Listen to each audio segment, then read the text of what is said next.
My name is Joseph Spencer. From May 1970 to October 1997, I served the United States government as a top secret operative, but not in a category that is commonly known or understood.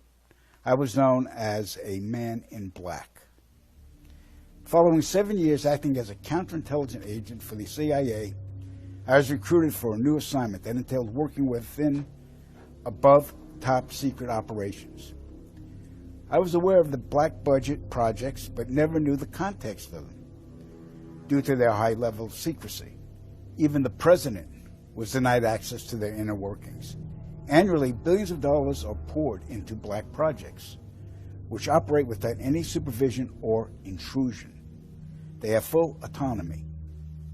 The operations deal primarily with advancing military technologies, most of which have been reverse engineered from recovered alien spacecrafts that had either crashed or were shot down by our military.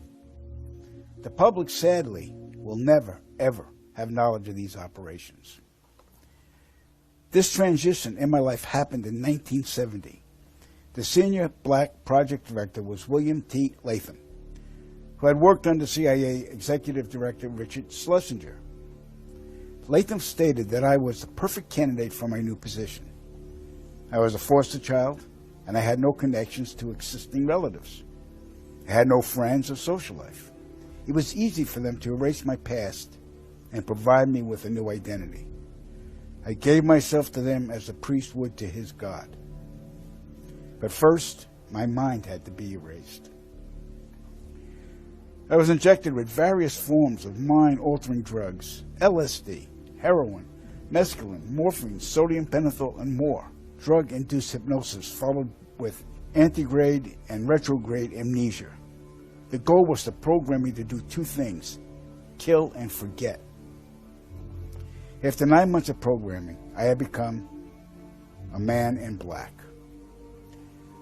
What I later discovered was that not all the men in black were human. About a third were alien hybrids. Their distinctive feature was the absence of whites in their eyes, giving the impression of empty eye sockets. This unsettled me, and it took months to adjust to the reality of alien integration. My assignments largely dealt with UFO sightings and crash sites. In August of 1971, I witnessed my first UFO crash site just north of Edwards Air Force Base in California. Inside the craft were 3 grayed humanoids, 2 dead, 1 still alive. Also in the craft was a human female abductee. The alien humanoids were transported to the base, but 2 witnesses had arrived before us and took several photographs. The first surrendered his camera, but the second fled. When we apprehended him, he resisted, and I was ordered to silence him, which I did. The killing of witnesses was executed with a wand that acted very much like today's taser, but the voltage from the wand would cause immediate cardiac arrest, and the victim's death would be attributed to natural causes. We silenced countless victims, not only men, but women of all ages and even teenagers. The following day, after each kill, our memories were reset, so we would have no recollection of the murders.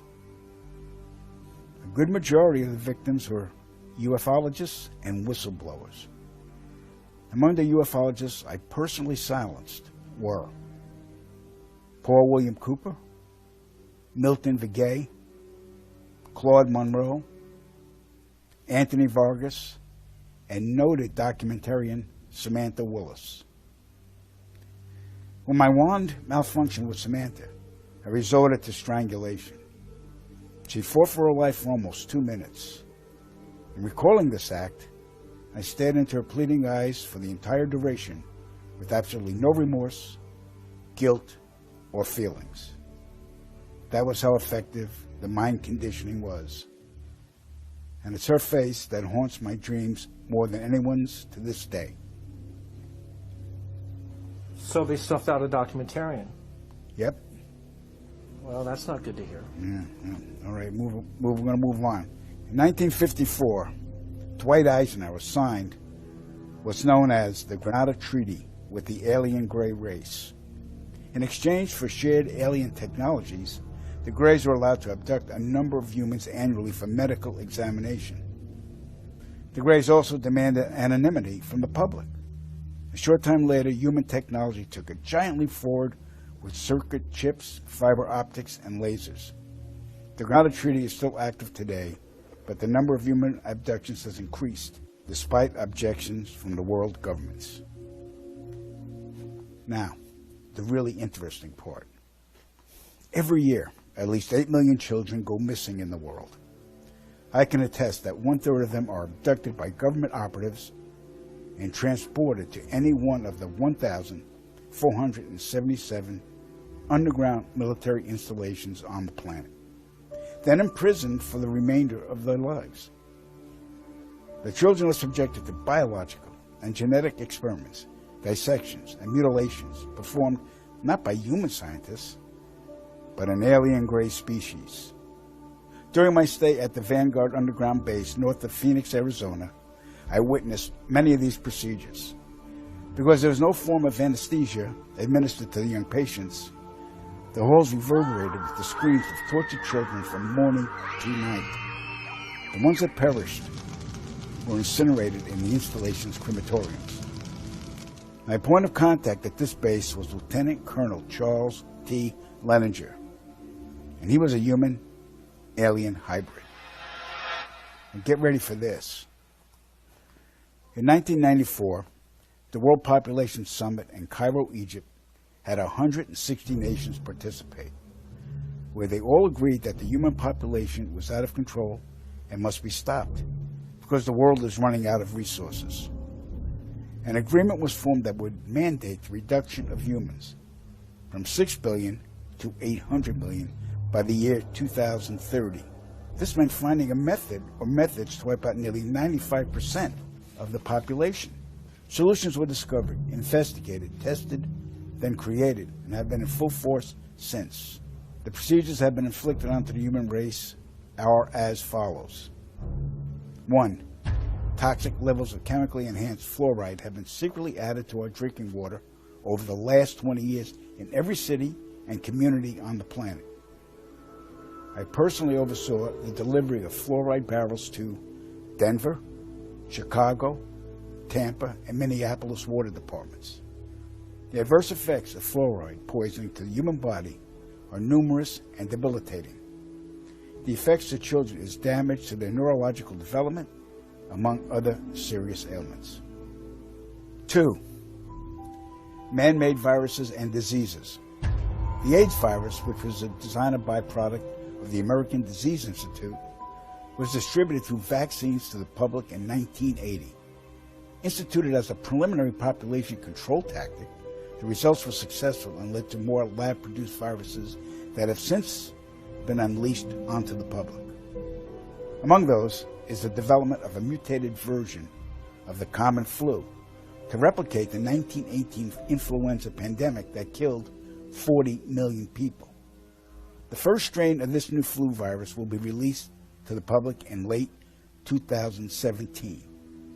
So if we see a flu outbreak in the late 2017 or early 2018 that's killing people, we'll know this is true. All right. 3. Killing us from the air with neurotoxins, barium chloride, cancer microbes, and viruses by way of chemtrails, released into the skies daily over all inhabited regions by military aircrafts. The effects of these toxins are severe and over time lethal, causing respiratory ailments, cancer, damage to the immune systems, and sterilization in men. Since the chemtrail plan was implemented, sperm count in men has dropped nearly 50%. If this isn't reversed soon, the human race will face early extinction. Now the grand finale.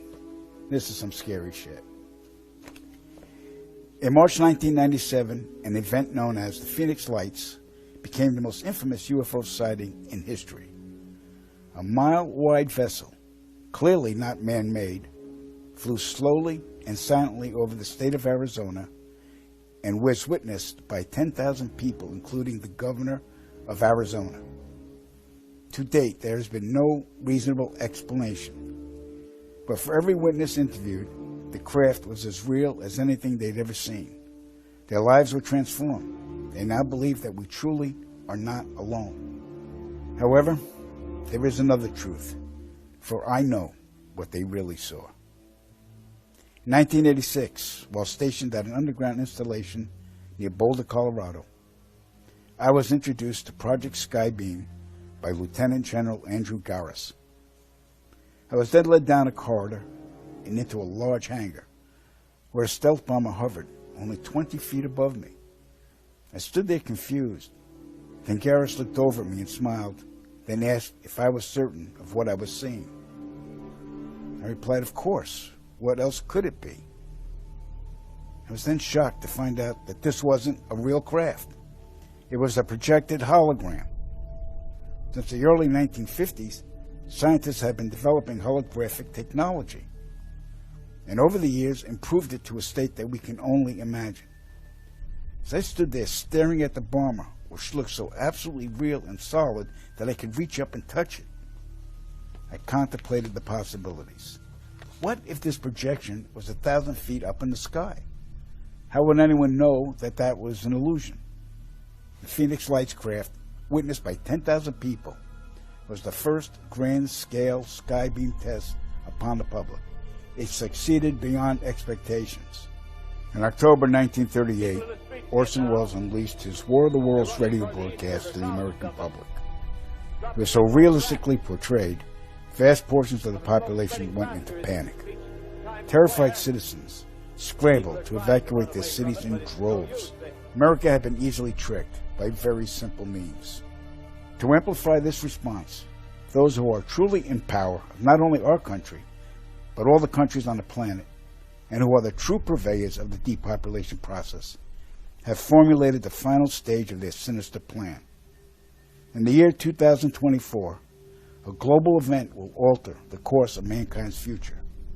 The world will stand witness to a massive alien invasion. Thousands of projected holographic alien warships will blanket the skies, sending people into a global panic. Real military crafts within the holograms will inflict actual damage to the surrounding areas to sell the gimmick.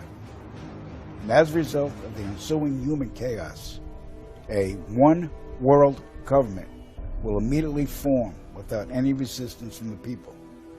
They will be the New World Order. Once this happens, we as a people will be doomed to enslavement and accelerated depopulation. With that said, the only hope for human salvation is to acquire and spread the knowledge of these activities and agendas. Resist, retaliate, then conquer this imposing enemy. The time is now, as humanity is rapidly approaching its final days.